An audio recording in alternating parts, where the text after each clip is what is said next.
हे ब्लॉग नसून एक सर्वांसाठी एक मेसेज आहे भावांनो. Welcome back guys. हे बघू शकता भावांनो, राजहंसगड इकडे इथपर्यंत आहे. मी थोड्या दिवशी पहिला इथे एक व्हिडिओ केलेलो की इथं भूत आहे म्हणून.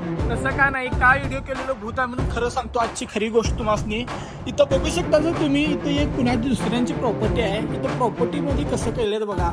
एवढं घाण दारूच्या 3 बाटल्या, बिअरच्या बाटल्या 3 पडलेले आहेत. व्हिडिओ केलेलो इथं भूत आहे म्हणून कोण यायचं नको म्हणून. आज आम्ही आलेलो आहोत इथं. का म्हणजे मलाच कसं तर वाटलं ते व्हिडिओ मध्ये बघून की एवढं इथं घाण केलेले आहेत. इथं येऊन आम्ही स्वच्छता करूया म्हणून मी आज आलेलो आहे माझ्या टीम बरोबर.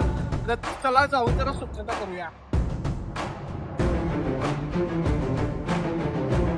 हे बघू शकता भावांनो, दारूची बाटल्या तिने दुसऱ्यांच्या प्रॉपर्टीवर असं केले.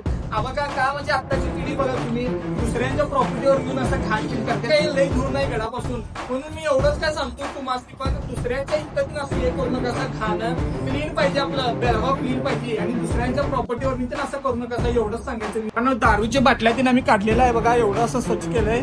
आता एवढंच काय, तुम्ही पण बघा दुसऱ्याकडे जाता का नाही, एन्जॉय करा तुम्ही. खरं दुसऱ्यांच्या प्रॉपर्टीवर असं ठेवून येऊ नका. असं घाण ते बघू शकता. आता आम्ही सगळं क्लीन केलेलं आहे. एवढं मातीतीन आहे.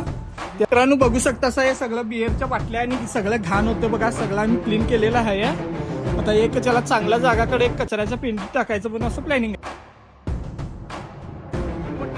इथे येऊन दारू पेत होते म्हणून त्यासाठी भूत आहे म्हटलेलो.